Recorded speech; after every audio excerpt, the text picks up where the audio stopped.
Reels वाली बहू। प्रज्ञा को रील्स बनाने का बड़ा ही क्रेज है और वो दिन भर रील्स बनाती रहती है। खाते पीते घूमते फिरते घर में कॉलेज में रील्स बनाने के कारण प्रज्ञा पूरे कॉलेज में हाईलाइटेड है। जहां उसकी रील्स सभी को पसंद आते हैं, वहीं मनीषा चिंता में डूबी रहती है। एक रोज जब खाते हुए प्रज्ञा रील्स बना रही होती है, तब मनीषा कहती है, एक मिनट भी चैन नहीं है इस लड़की को। ये नहीं कि खाना तो आराम से खा ले, लेकिन नहीं, अरे थोड़ी देर रील्स नहीं बनाओगी तो आसमान नहीं टूट पड़ेगा। अरे मम्मी, इसी को तो कहते हैं डिटर्मिनेशन। तुम नहीं समझोगी ये सब। भगवान, इस लड़की को सद्बुद्धि दे। जब देखो तब टेढ़ा बाका मुंह बनाती रहती है।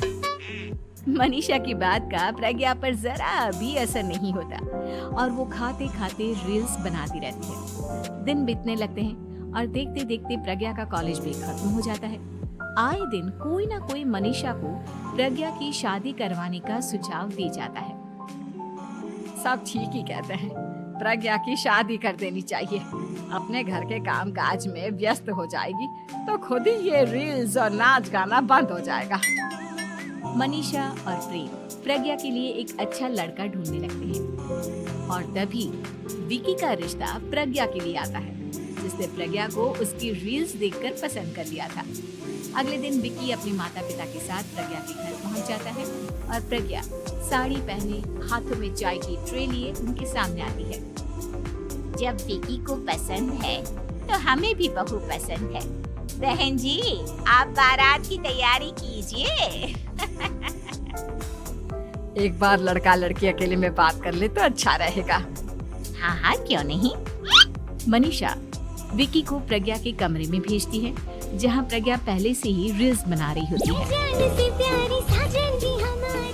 तभी विकी कहता है, आ गए आपके साजन जी।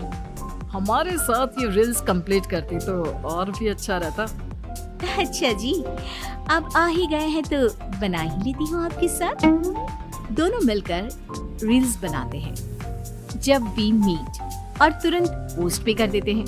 फिर विकी कहता है, जब आप साड़ी में चाय लेकर आए तब मुझे लगा कि कहीं मैं गलत घर में तो नहीं आ गया। अब सही है। दोनों की शादी पक्की हो जाती है और शादी के दिन भी प्रज्ञा रील्स बनाने से चूकती नहीं। यहाँ तक कि बारात के समय भी नाचते हुए रील्स बनाती है। सभी लोग प्रज्ञा की तारीफ के पुल बांध देते हैं और प्रज्ञा नाचती गाती अपने ससुराल चली जाती है।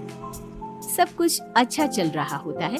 प्रज्ञा यहाँ भी दिन भर हर चीज की रील्स बनाती रहती है। लेकिन कुछ दिनों के बाद जब सुनीता कहती है, बहू, ये रील्स के साथ साथ कुछ काम भी कर लिया करो।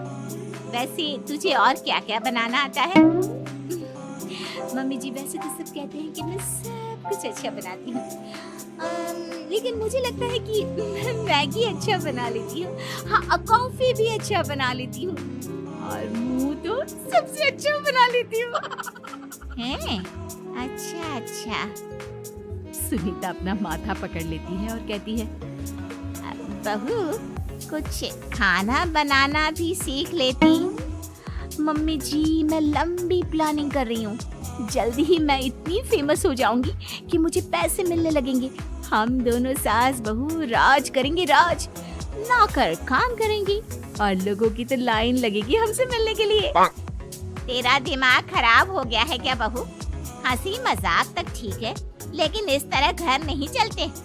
जितना जल्दी हो इस घर के तौर तरीकों को सीख लो। प्रज्ञा मुंह घुमाकर चली जाती है और तुरंत उसी वक्त एक रील बनाती है। ये देख सुनीता का गुस्सा 7वें आसमान पर चला जाता है और विकी के घर आती ही सुनीता उसे सब कुछ बताती है। विकी भी अब प्रज्ञा की इन हरकतों से परेशान हो जाता है। तुम टेंशन मत लो मम्मा, मैं देख लूंगा। विकी कमरे में जाता है तो देखता है कि प्रज्ञा रील्स बना रही है। विकी बड़े ही प्यार से प्रज्ञा से कहता है, प्रज्ञा, इन सब के लिए मैं तुम्हें मना नहीं कर रहा हूँ, लेकिन फिर भी हर वक्त तो ये अच्छा नहीं लगता ना। समझने की कोशिश करो, मुझे भी तुम्हारा थोड़ा वक्त चाहिए। मैं जब ऑफिस से आता हूँ तो मुझे समय देने की जगह इसी में लगी रहती। तुम ज्यादा ही सोच रहे हो। तुम भी मेरे साथ रील्स बनाओ ना, तुम्हें भी बहुत अच्छा लगेगा। तुम्हें इज्जत से कोई बात समझ में नहीं आती क्या? दिमाग खराब हो गया है तुम्हारा इस चकाचौंध से। अगर तुमने अपना रवैया नहीं बदला तो मैं तुमसे दूर चला जाऊंगा। तुम ही रिश्ता लेकर आए थे, मुझे लड़कों की कमी नहीं थी और ना आज है। विकी दरवाजा पटककर चला जाता है। धीरे धीरे विकी प्रज्ञा से दूर होता जाता है। एक रोज मनीषा प्रज्ञा के ससुराल उससे मिलने जाती है। तब सुनीता उससे कहती है, बहन जी, अब आई हैं तो कुछ दिन यहाँ रहकर जाइएगा, आप ही का घर है। हाँ मम्मी, बहुत दिन हो गए तुम्हारे साथ एक भी रील नहीं बनाई मैंने। प्रज्ञा तुरंत अपने फोन में रील्स ऑन कर लेती है। ये सब मुझसे नहीं होता। तेरा ये भूत अभी तक नहीं उतरा क्या? बहन जी, आप कुछ कहती नहीं क्या इसे?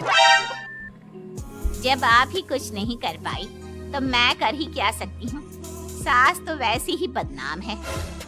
शाम को घर की लाइट चली जाती है और मनीषा प्रज्ञा से कहती है, मेरे घुटनों में बहुत दर्द हो रहा है, तू लाइट का कुछ इंतजाम करना बेटा।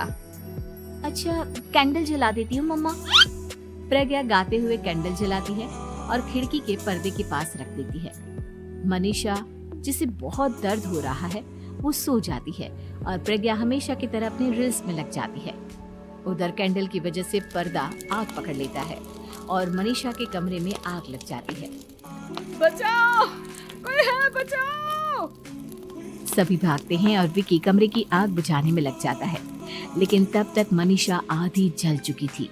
मनीषा की हालत देख प्रज्ञा रोने लगती है। विकी मनीषा को तुरंत हॉस्पिटल ले जाता है और उसे एडमिट कराता है।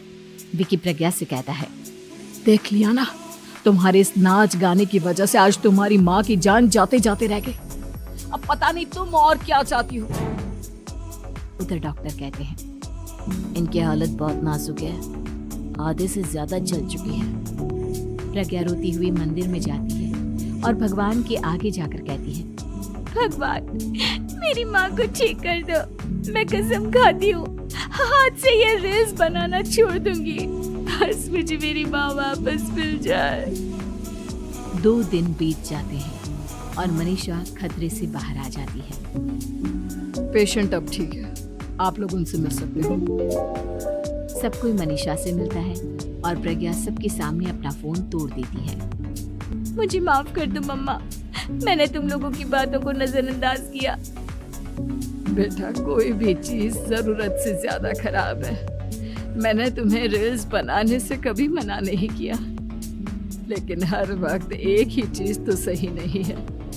मैं समझ गई हूँ मम्मा, आई एम सॉरी।